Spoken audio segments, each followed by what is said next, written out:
Aloha. My name is Roger Jellinek. I'm Executive Director of the Hawaii Book and Music Festival, and I'll be the moderator of this particular session. And I have the honor to introduce you to Jane Marshall Goodsill, the author of Voices of Hawaii, Volume 2.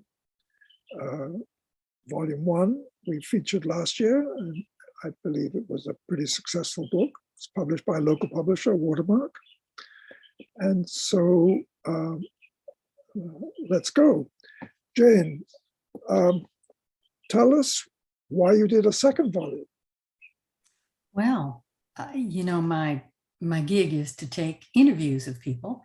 And so I took 75 interviews and I had so much fun doing it that I didn't stop. And while the first book was being published, I continued to take interviews. And then the first book came out and I continued to take interviews. And then I realized I had enough to write a second book. And I thought the material was interesting and it would warrant it. So I proceeded. Oh, and did you select the next group in any systematic way, or was it just serendipity, or is it? I think serendipity is a good way. Serendipity and instinct is a good way to describe how I do it. I think as I go through this evening and read a little bit sections from my book, I will describe how I met these people and how they came into my path. And maybe the audience will get an idea of how the process works. But I was not scientific in any way. I never figured out how many male, how many female, how many ethnicities, how many professions. I didn't even think about that. Just if somebody was interesting, I would go and talk to them. And then, of course, I have the choice of using the material that we talk about in the interview with you or not. And in most cases, everybody said something interesting. And so I was able to use something from everybody, which is a great feeling. Now, the last book, if I remember correctly, really focused on the people who, I think it's the way you put it, the people who made Hawaii. Yes, the subtitle for the first one is Life Stories of the Generation That Shaped the Aloha State. Okay. And it was based on my father's generation is how I thought about it. And then, of course, they're in, declining population. And so I began to work with people that are a little bit less old. And so when we were ready to put this book out, it had the same subtitle. Because, you can get the Library of Congress number and you can use it for volume 2, 3, 4. Well, I didn't know that. But I said, you know what? That doesn't represent what this book is about. So the publisher and I threw it back and forth and we came up with, I'm drawing a blank right now. Here it is, Preserving Island Culture, One Story at a Time. So that's the title for volume 2, Voices of Hawaii, Preserving Island Culture, One Story at a Time, volume 2. Now, I read, you kindly sent me an early manuscript, so I wasn't aware of the subtitle. No, so oh, we didn't have it by then, Roger. We did it since I sent that to you. That explains a lot, because that's exactly what I detected. Well, I thought people will read this book and they said, this is not about the generation that shaped the Aloha State. And I said to the publisher, this is about the people who are preserving the island culture, preserving. And that's so we need to say that. So we did that. Subtitle changed.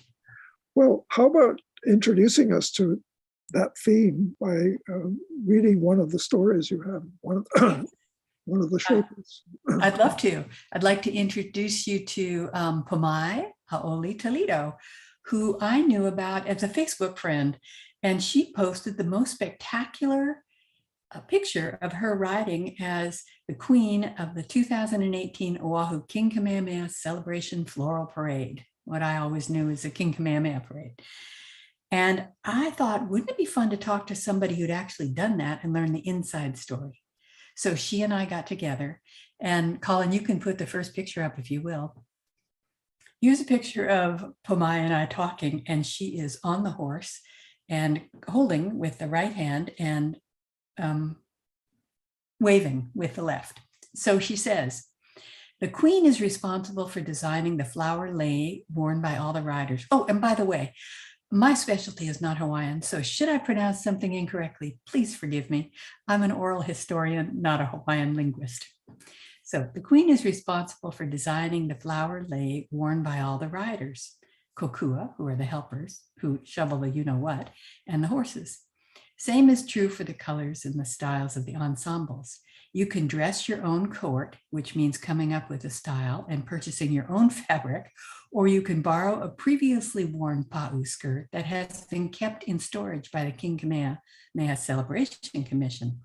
My attendants wore haku, hele, and papali hats, which protected them from the sun. The pa'u skirt covers the lady's footwear. When your foot goes into the stirrup, the skirt is wrapped about it, so you can't see the boots, but we did have them on. Each island is represented by its own color and flower. Hawaii Island is red with the ohia blossom and in honor of goddess Pele. Maui is pink. The Lokilani, pink rose is their flower. Molokai is green with the kukui nut and tea leaves as their lei. Kauai is purple and is represented by the mokihana, which grows on a bush. A lot of times people will use the sea grapes to replace mokihana as it is easier to string. Lanai is orange and represented by kaunaoa, yellowish orange vines. Oahu is gold featuring the ilima blossom. Ni'ihau is gray and they use their treasured pupu shells as lei. Ka'oholawe is ice blue / gray in honor of the hina hina flower. However, the name is also used for an air plant, which is what they most often use for lei. Now she begins to talk about what's involved with wrapping the queen and all her attendants, women attendants, in the pa'u skirt. And Colin, would you show the next picture? Here she is. She's demonstrating her pa'u skirt as it's about to be tied. 13 yards of satin fabric were tied around us using 6 kukui nut. That's important, 6. That's a small number of little nuts to twist into the fabric, to tie into it, and it takes a real master. And you will see standing behind her is Kimo Kaulana, who is a master. Once you are wrapped, no bathroom for you. She said the painter Brooke Parker gifted her with a photo of Queen Liliuokalani in one of her very regal portraits. She wore an ahu ula, which is a shoulder cape. Hawaiian feather artist Kavika Lum Nelmida created one like it for my use. When my dear friend Kimo Ke'alana was wrapping me, he said, "Well, you're wrapped and ready to go." I looked at him and playfully said, "No, I'm not." Kavika brought out the ahu'ula and gave it to Kimo, who had tears running down his face as he put the cape on me. So that's a reading from Pumai Toledo. That's You can take a picture down, Colin. no, nobody would guess that was what was going on. In that picture? No, that's wonderful. It's quite a skill. I'm going to add one more thing that Kimo, I interviewed. Okay, Kimo turns out to be a master kumu, hula kumu, everything. I had no idea. I thought he was just a pa'u skirt wrapper. That's all I thought he was. And I thought, oh, I'll interview him and just get him to tell me about kukui nuts. And he showed up and everybody had said, oh, he's my kumu and he's this and he's that. And I thought, so I said to him, I think I typecast you a little narrowly. You can talk about anything you want in addition to wrapping the pa'u skirts. He said, well, one gal picked a velvet pa'u skirt. Well, if you take a nut and you wrap it in the velvet and you tuck it in and you got it in the wrong place, you're in trouble because velvet is unforgiving and a big mar will show where you did it. So you have to be very careful. He didn't recommend velvet as a fabric. Well, I'll bear that in mind. Good. What's the next resource, the next craft? The next story, well, in the book, I collect all the material and then I transcribe it and I edit it and then I send it for approval to the person and so on.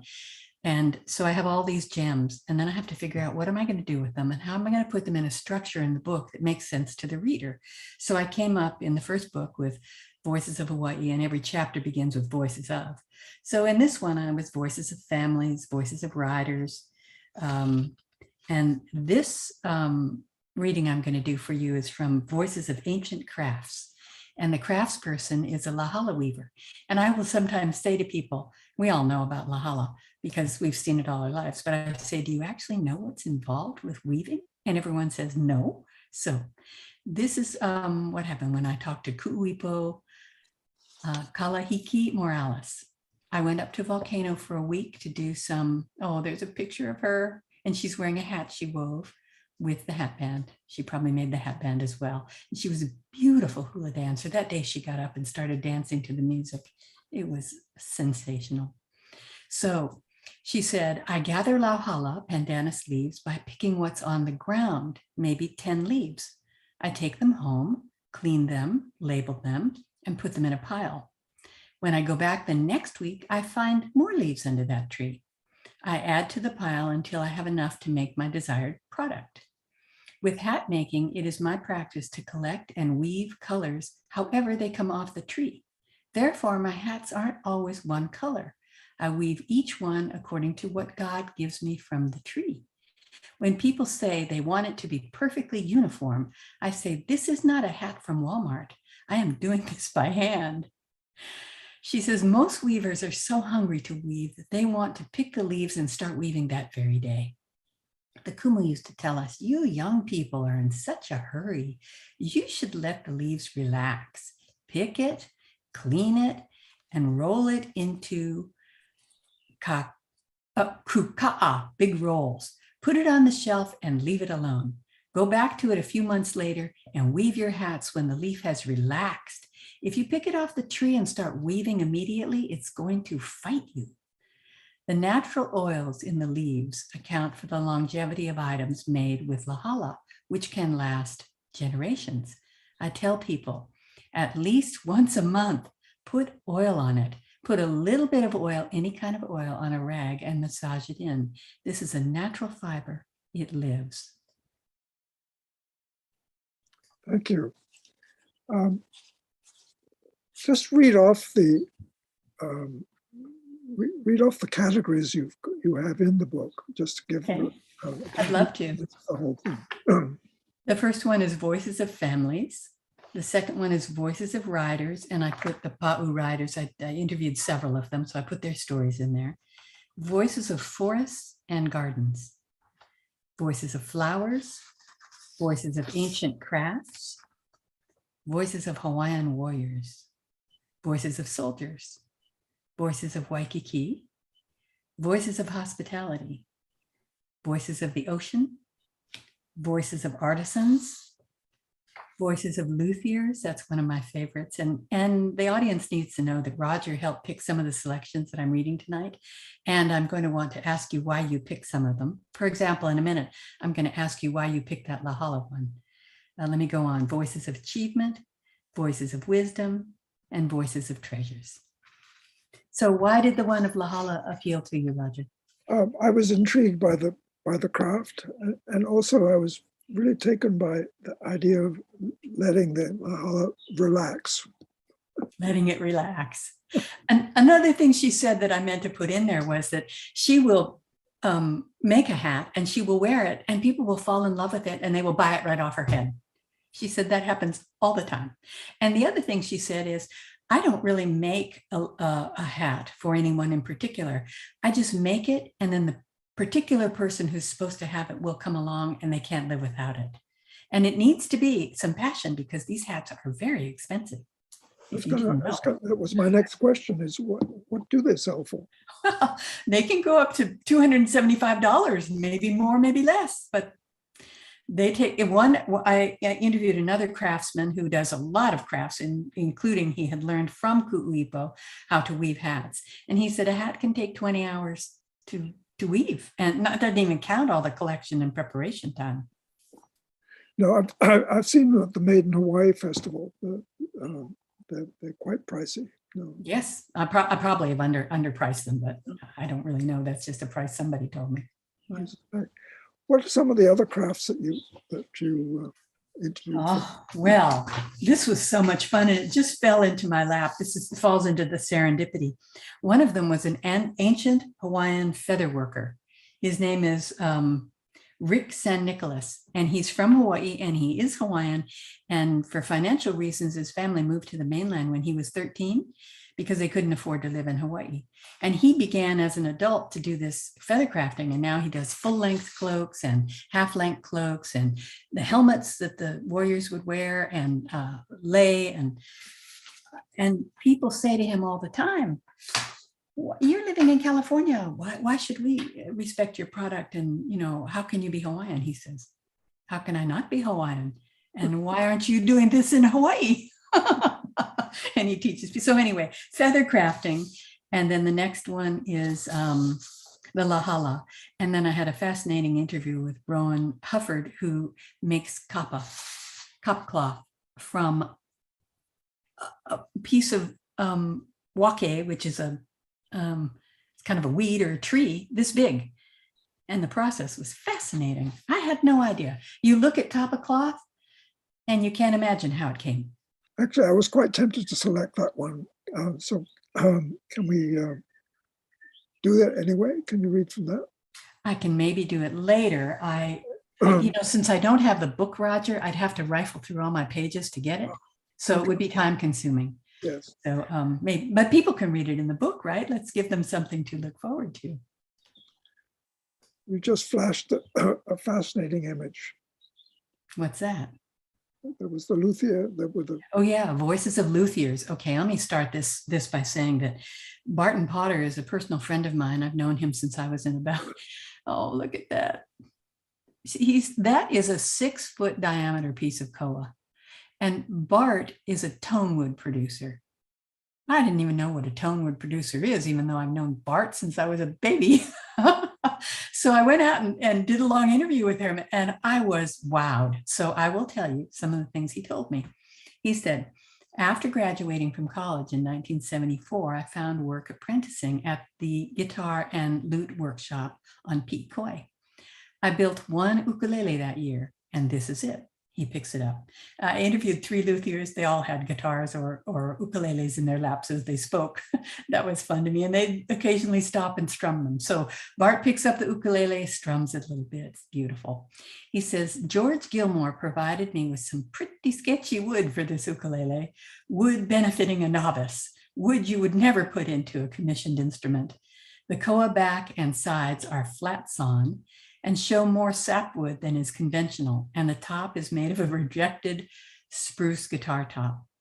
An inspection mirror, which I wouldn't even know what that was, but anybody in the biz would, you get the idea, a mirror that you put inside the hole to inspect the inside, would reveal that the back side of the upper bout, a circular trough, was once routed to accommodate a guitar sound hole rosette. That trough makes portions of the wood of the upper bout almost paper thin. My workmanship is definitely novice level, and the lacquer has become grungy. But against all odds, this is the sweetest sounding ukulele I ever made. There's a lesson in that someplace. And now he gets a little technical. He's quite technical, and he wanted me to keep in all the technicalities because it's important for him, for people to know about his art. So bear with me while we get technical. I thought this would fit into the Hawaii Book and Music Festival part, Roger.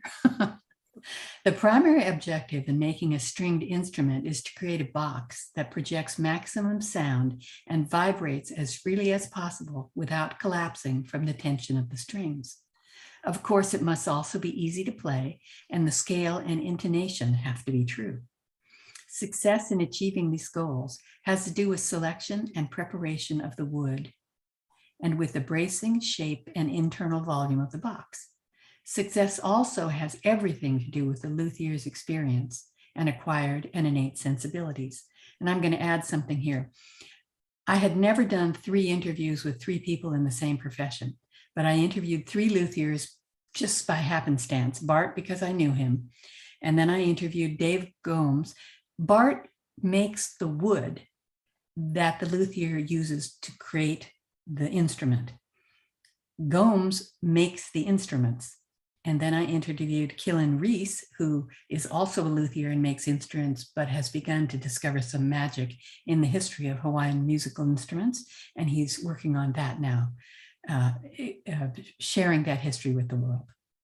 So to go back to Bart, luthiers value symmetry and stability and appreciate that when you resaw a quarter-sawn billet, a piece of quarter-sawn wood, into the thinner pieces for a musical instrument, each one of those pieces will look much like the one previously cut, such that when you open like that or like that, when you open two consecutive plates, you see a symmetrical book match. This side matches this side. Once joined, these two sequential plates also accomplish a balancing of any tensions remaining in the wood. Producing tone wood has connected me with luthiers across the US, as well as Canada, France, the United Kingdom, Ireland, Korea, New Zealand, Australia, and Japan. I've gotten a kick out of hearing from customers that woods I have provided have made it into guitars and ukuleles played by such awesome musicians as Paul McCartney, Riotea Helm, Chet Atkins, Ben Harper, Kenny Loggins, Richie Sambora, Bob Brosman, Jake Shimabukuro, Earl Clough, Taylor Swift, and even Eric Clapton. Of course, all these famous people have multiple instruments, meaning not just the one he provided.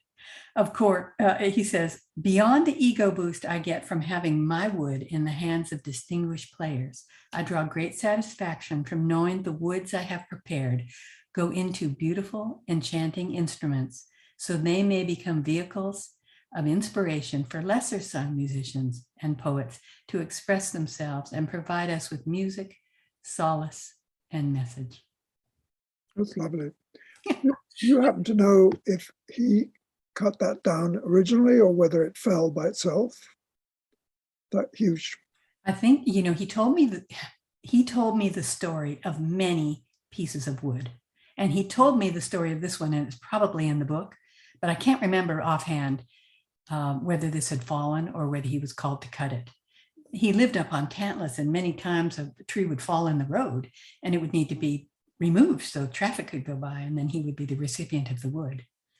And so I don't know the story of this one, but I think it's in my book. I had no idea that they grew that thick. Well, he talks a lot about that in the book, about what allows a koa tree to grow big and what makes a koa tree undesirable for an instrument. And then other people talk about growing wood in forests and gardens. They talk about that. Fascinating. Who knew? Does Bart himself play? Yes, he does. Yes, he does. And Killen Reese says this is one of the things about Bart is he's not only a tone wood producer giving luthiers the wood to make their instruments, but he also is a musician himself. So he understands how important what he does is. Oh, that's wonderful. That's a really valuable interview. I say that because I edited a book by John Berger that he did. You did? I know that book. John gave me a copy of that book. Okay. And there's a lot of really technical detail in that. And but this is the kind of detail that John loves to collect. Oh, so well then. He is on my list. I'm giving him a copy of my book. And I'm glad to hear you tell me that because it makes me even happier about giving my gift to him. Yeah, great. Okay, so do we have any other crafts? Other crafts. Well, a painter. Somebody said, you got to go talk to this guy who's a painter. And I didn't know what he did. And someone said, I had a hint. They said, he does Hawaiian warriors. Well, that turned out to be Brooke Parker, who's very, very prolific. And everywhere I go, I see his work now, but I had no idea who he was. He gave me a charming interview. I went to his studio and got to see his works in progress. And it was wonderful. So there's a painter in there and an author who is David Kavika Ayer.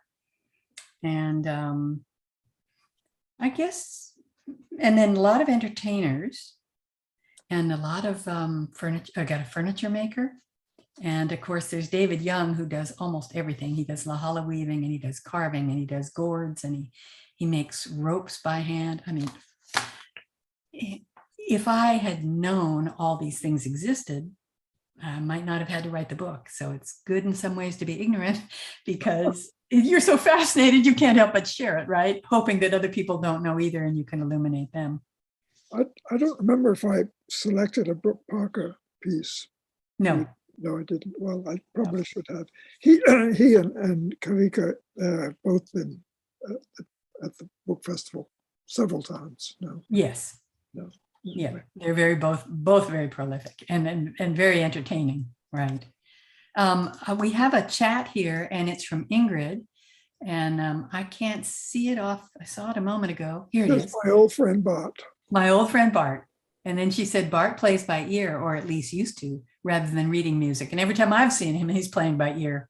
He also sings. I wonder whether you write about, the Kapakahi Jug Band. I did not write about that in this book, but I knew about them because I was around when they were playing in the old days when I was a young girl.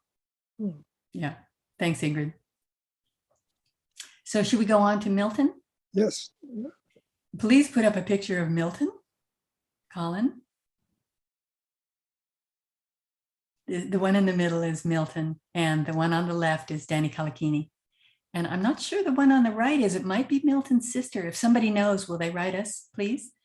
Milton was an entertainer who worked for the Danny Kalakini show for many, many years and did all kinds of things. He was sort of had a, what do you call it, the Midas touch. Everything he did worked out beautifully. He owned a flower shop and did all the flowers for the Halekulani and many of the other hotels for many years. He owned peacocks, lived up, he just had an incredible life. And I am proud to say that he was a friend of mine. And can you show the next picture, Colin? One day I was walking by his house, and it was on the historic register. So it said, please come in. And I walked in, I said, yoo-hoo, Milton. And he came up and he sat with us and he told me all these stories. So there he is sitting there talking to us. And now go back to the other one so we can see him in his glory, and I'll read you his story. He said, there had been almost no male hula dancers since the end of World War II. And Maiki Lake asked me if I wanted to dance. And I said, oh, no, please, no. And she said, well, it pays $10.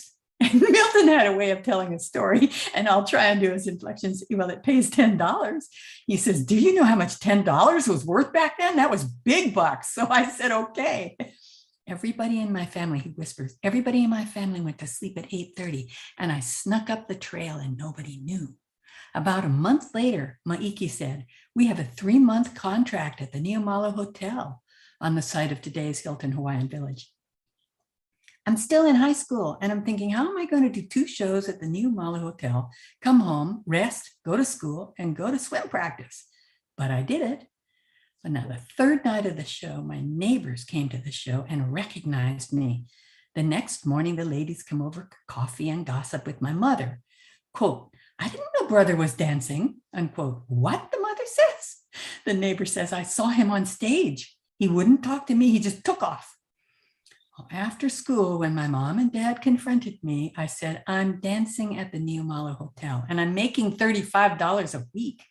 And daddy always wanted a black Cadillac, and I'm going to buy him that car, unquote.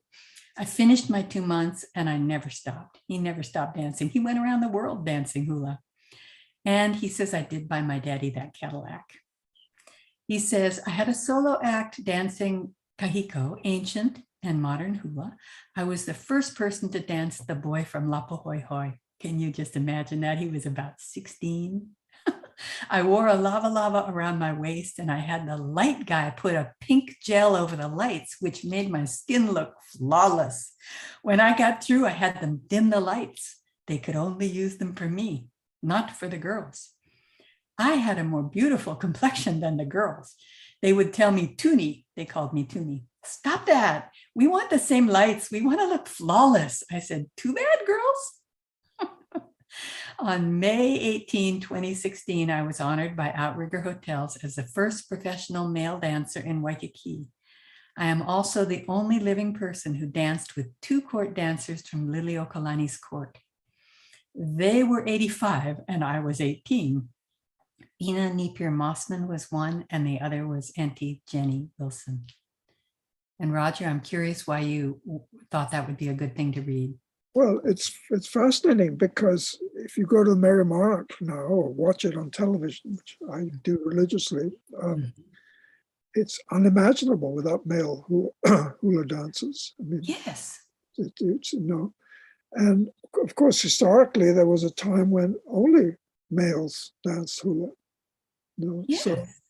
So that cycle is just amazing, and the fact that he was the first one is I just found that fascinating. That it took that long was that's a great story. It's historical, isn't it? Yeah, I was charmed by all of his stories. He was quite a storyteller. So let me go on and tell a story of Nina Keali'i Vahamana Raposa, who was known as the songbird of Waikiki.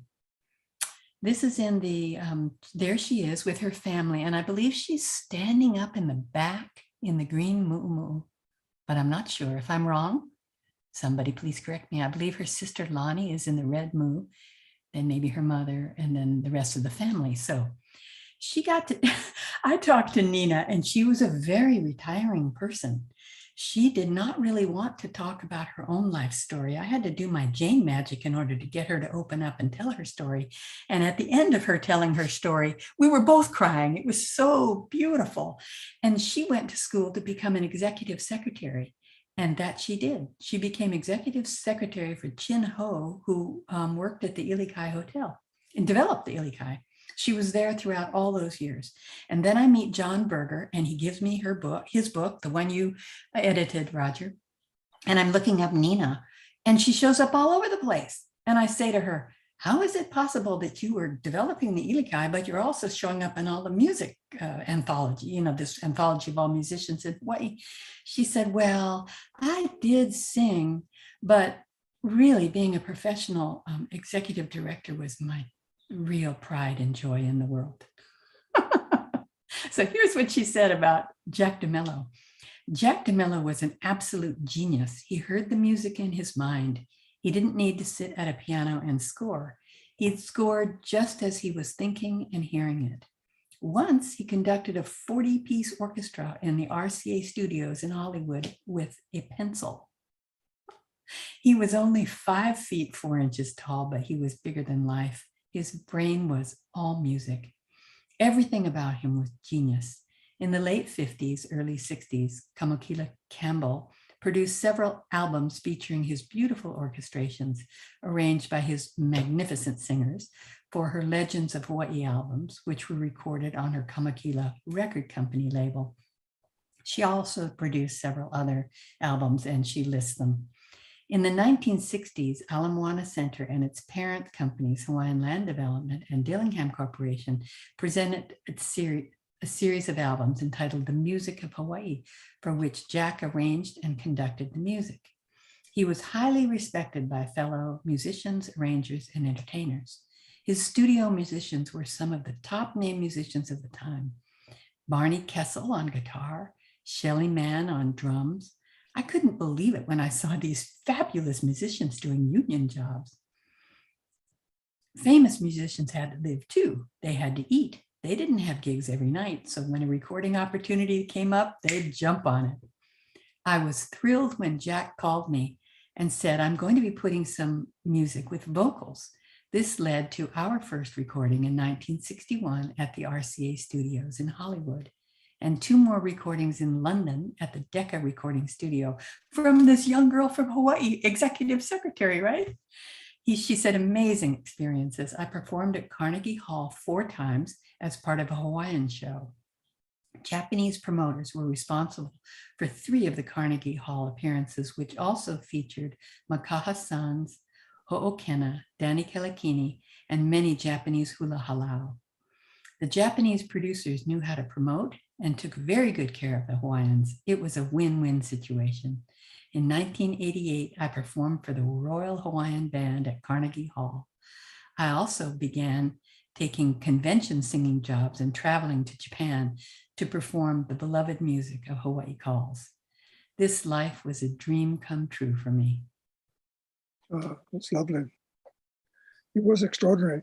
I think he arranged that the famous Over the Rainbow song. Did he? Yes. Izzy's version? Yeah, I think he did. Yeah. Wow. I think John DeMello did that. Yeah. Wow. That's great. There's another Waikiki person that I'm always been fascinated by. I never met her, Cha Thompson, and you have a great interview with her. Yes, I did a great interview with her. And Colin, you can change the picture. And I will say I looked at the list of who is attending tonight, and Cha Thompson is on the left, Nina is in the middle, and Jane Goodsill is on the right. I was humbled to be in the presence of these two ladies. So then let's see, would you go to the next photo? I think it's just Shaw. There's Shaw on the left and me. So let's keep that up as I'm talking about Shaw. And I want to say that her Hanai daughter is listening tonight. She's part of our audience, and her name is Jahati. And she is the one who introduced me to Shaw. So thank you. And so glad that you're here, Jahati. She's my #1 fan. So Shaw shows up in Voices of Waikiki, and her segment is called Walking the Line. She says, my mother, Richie Grace, long Hawaiian name, which I'm not going to pronounce, Parker, was Hawaiian Haole from the Parkers of the Big Island. Her mother was Estrella Cockett, and her father was Wilder Parker. His father, Robert Parker, was the one that brought Queen Liliuokalani into the palace when they imprisoned her.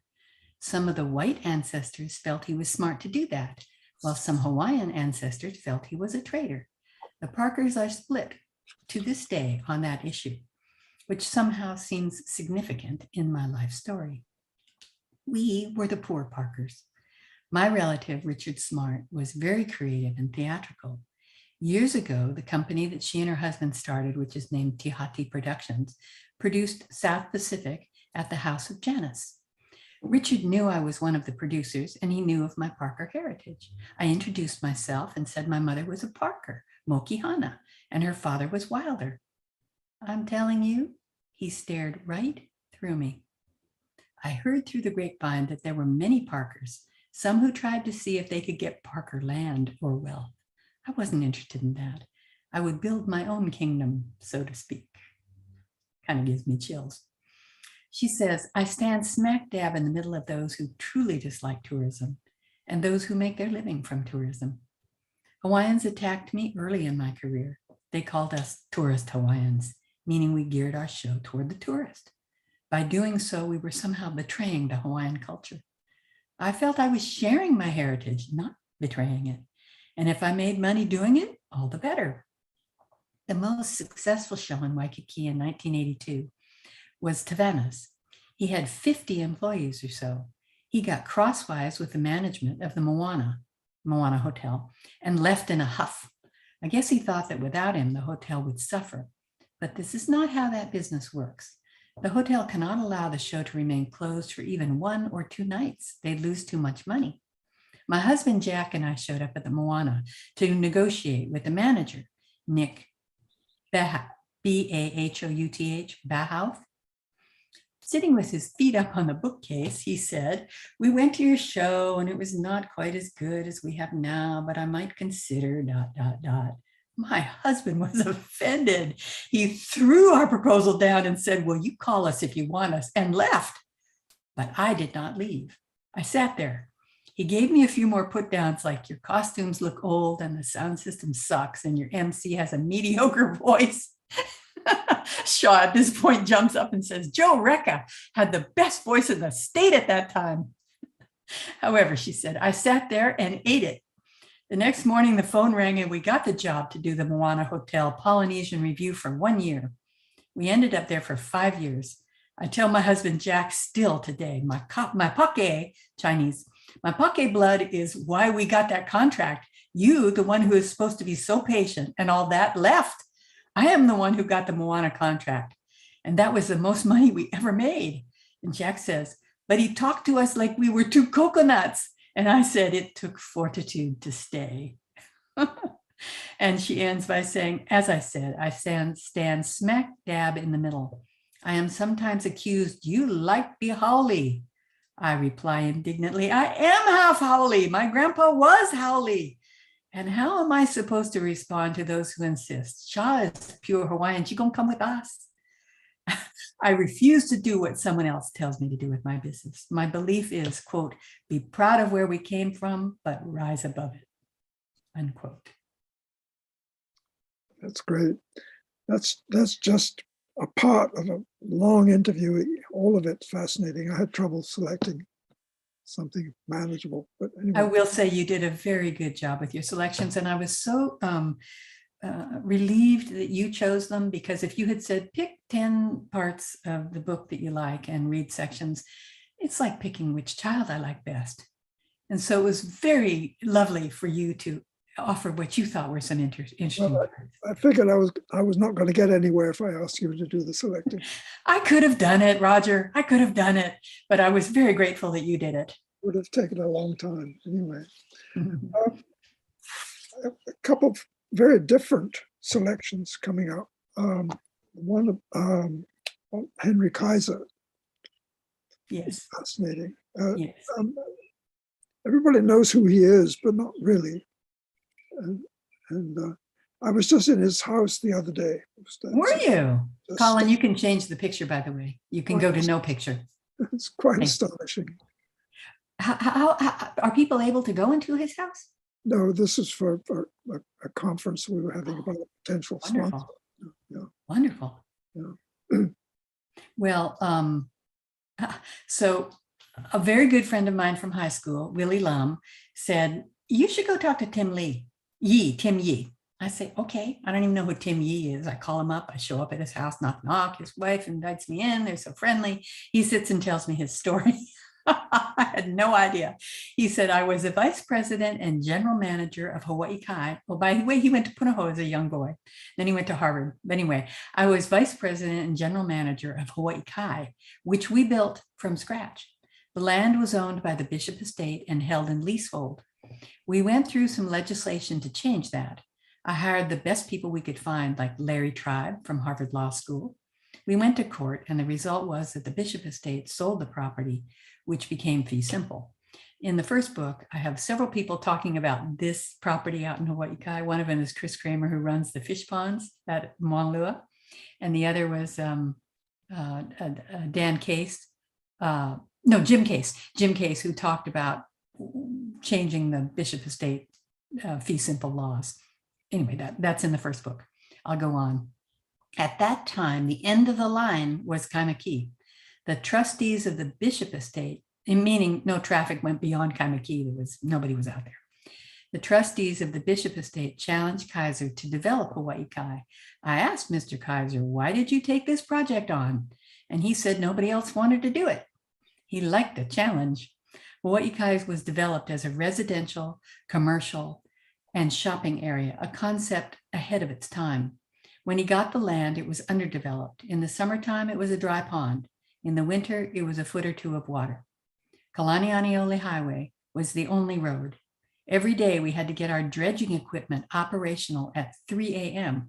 so we could open the roads for the morning drive times. Mr. Kaiser was a big, heavy man. At one time, his doctors wanted him to go on a diet, so they gave him shark fin soup, which was very delicious. He would not give it to any of us. We ate hamburgers at the lunch wagon. One of Mr. Kaiser's close confidants, Jean Trefethen, the industrialist and winemaker. An interesting point about Kaiser is that when he was 14 or 15 years old, his mother died in his arms because they could not afford to send out for a doctor. Kaiser Permanente is the result. That was pretty impressive. Mr. Yee said that Mr. Kaiser had several hundred employees. He hired all local people and was very good to all of us and our families. He had a sense of humor and was a gentleman. He would always say problems are opportunities in disguise. He'd say, if you're going to do anything, you can't sleep too much. He slept 3 or 4 hours a night at the maximum. When he was asked to go to South America by Juan Perón, it was before jet airplanes, and it was a long flight. When he got there on a Friday night, Perón insisted on a good rest, dinner, and a meeting late the next day.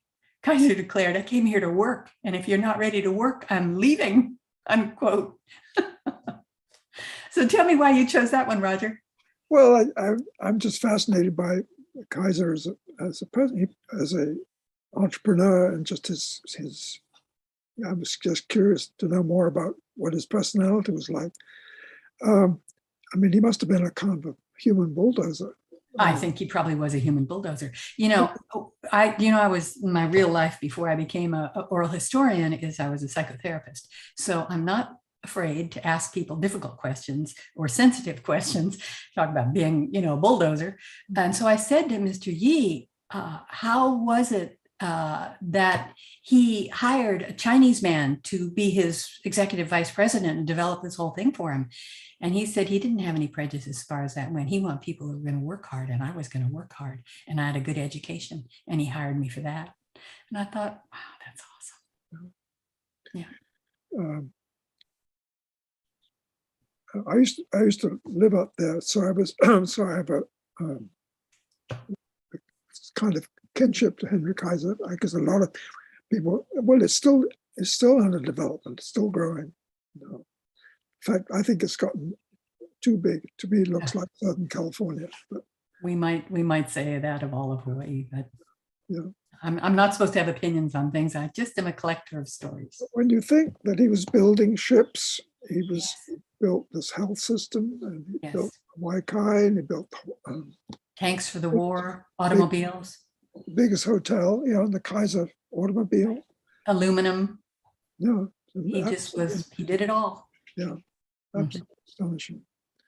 Now, the people who run the fish pond are not crazy about him because he destroyed most of the fish ponds out at Honolulu Bay. But, again, I felt disloyal to Chris Kramer when I tell the story of Henry Kaiser, but I'm just collecting stories. This is just what happened. I'm just the reporter. Yeah. Okay. We're coming up to about 10 minutes to go. You have one other one that I selected.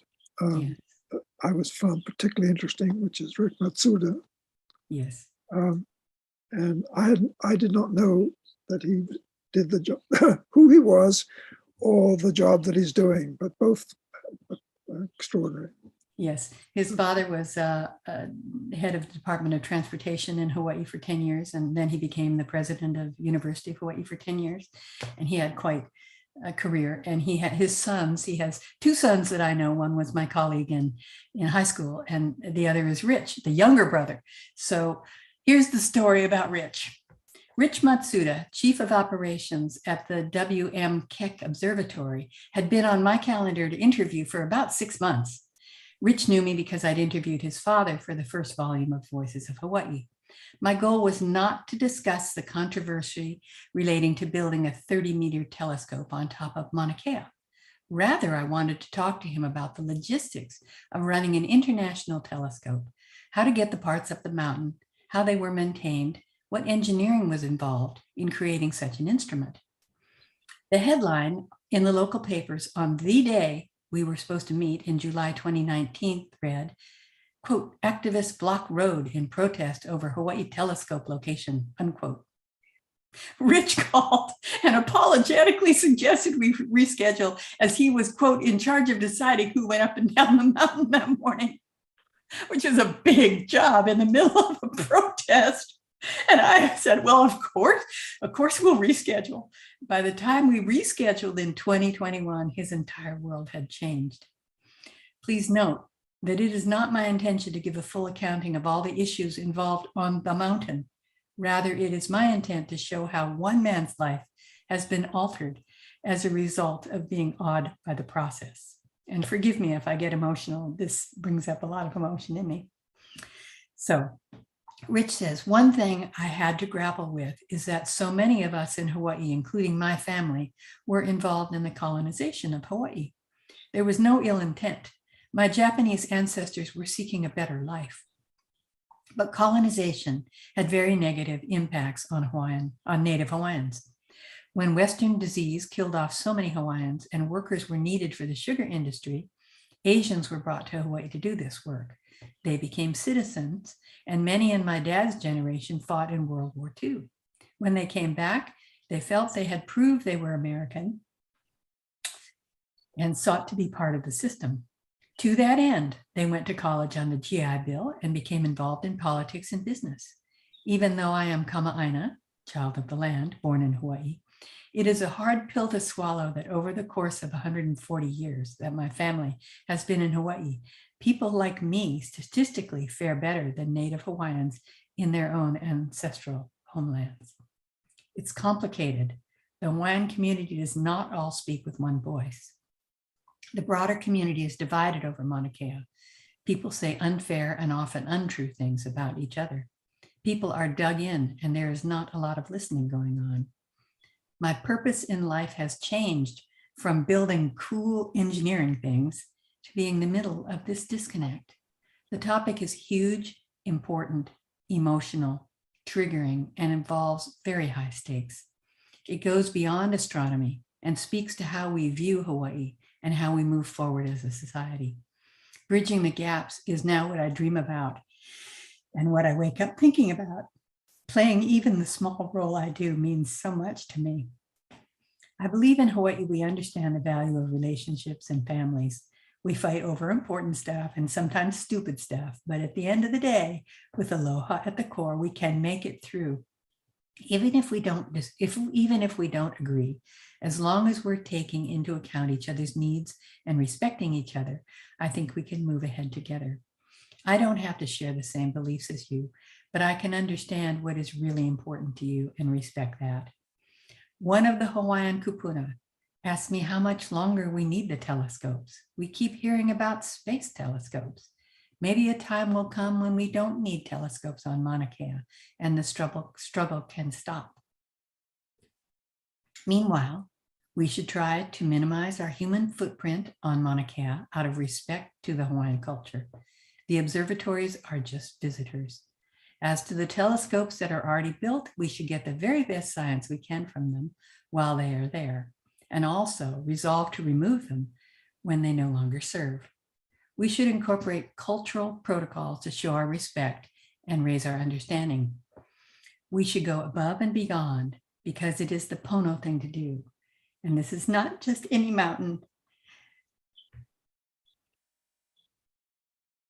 This is Mauna Kea. Well, I thought that was a remarkable statement for someone in that position to be making. I thought so too. And the reason that it brings me to tears is to go into an interview thinking you're going to talk about the technology involved with viewing space and understand, and instead you hear one man's journey to becoming more human is what touches my heart. That's why I do this work, Roger.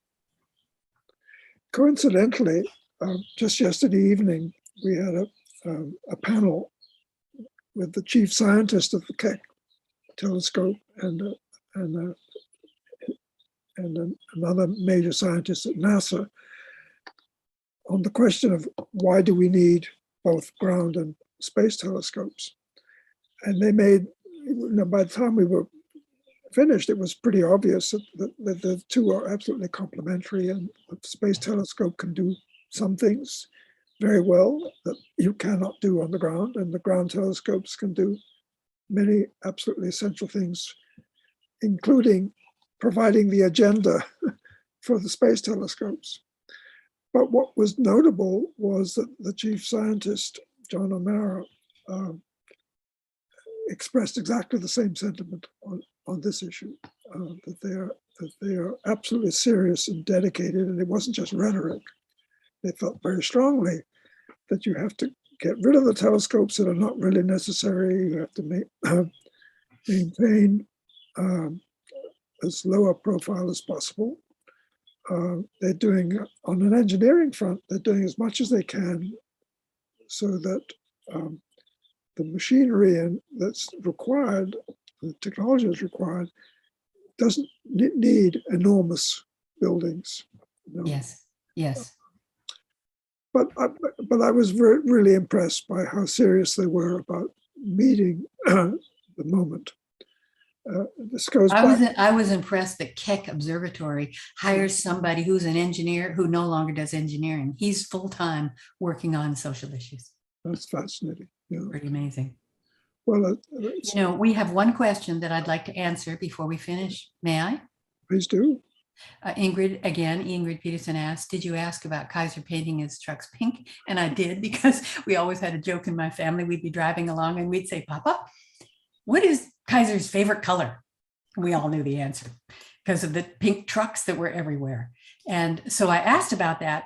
And when Kaiser first came to Hawaii, he wanted to distinguish himself in the cement business because his direct opposition was Dillingham Corporation, which just about had a monopoly on cement. So he thought he would paint all his trucks pink to make himself more visible and a brand. Talk about a guy who was ahead of his time.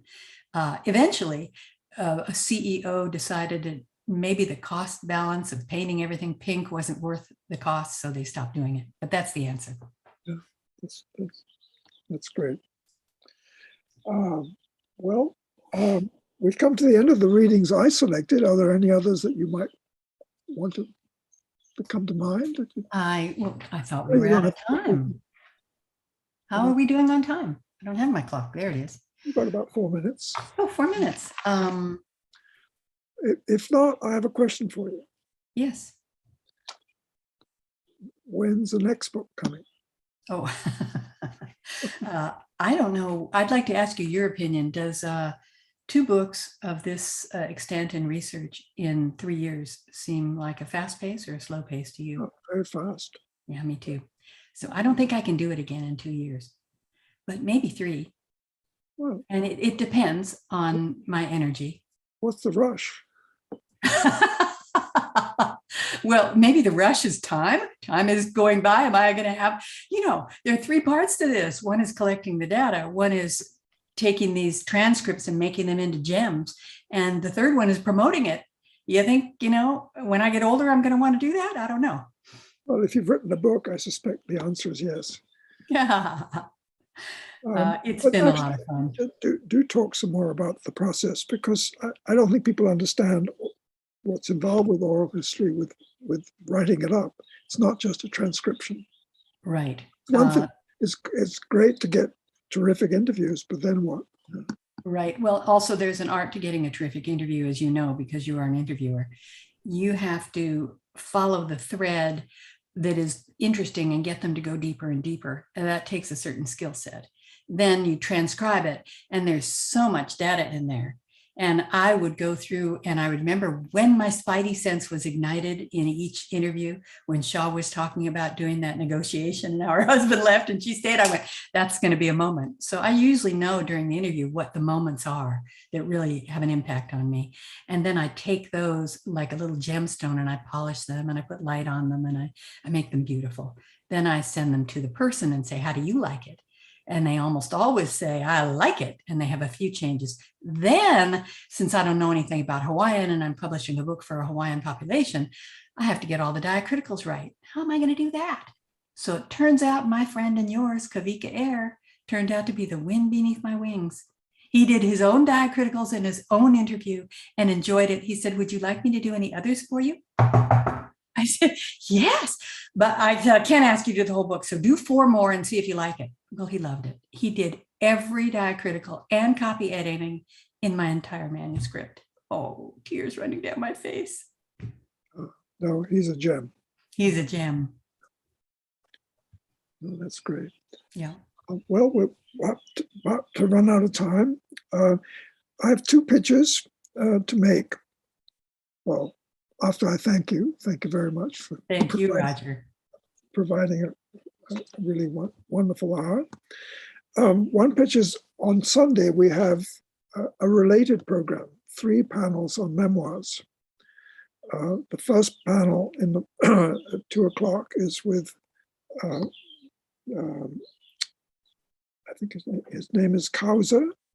He has written a classic introduction to memoir writing. He teaches memoir, and he's in conversation with Craig Howes, who's the director of the Institute for Biographical Research at UH Manoa, who knows everything. And that should be thoroughly interesting. The next panel at 4 will be 5 local memoir writers, people who publish memoirs, and they are astonishingly different from each other. So you get a sense of the range of what's involved in the genre. And then finally, we have a very practical session run by Darian Sue G, who's actually has written a book on writing the Hawaiian memoir, which won a Kapalapala Award. And that's everything about writing, editing, publishing, and promoting your memoir. So by the end of that day— Which I hear a lot of people started doing during the pandemic. Exactly. Watermark tells me that, Yeah. Island Publishing. That's why we scheduled it this year. So by the end of that day, anyone who's interested in writing memoir knows everything about writing a memoir, except actually doing it. Which is a whole nother thing, isn't it? Yeah, my final pitch is that we desperately wanted to be doing this in person next year. This time it'll be on the campus of UH Manoa. It takes a huge amount of funding to get that done. And we have a fundraiser on January the 26th. So I ask you to put that in your calendar. And it is a really interesting event as well as a fundraiser in the Orvis Auditorium at UH Manoa. So that brings us to a close at the end of the day. And again, thank you so much, Jane. I am so delighted to have been a part of this, Roger. Thank you so much. Thank you. Aloha. Aloha.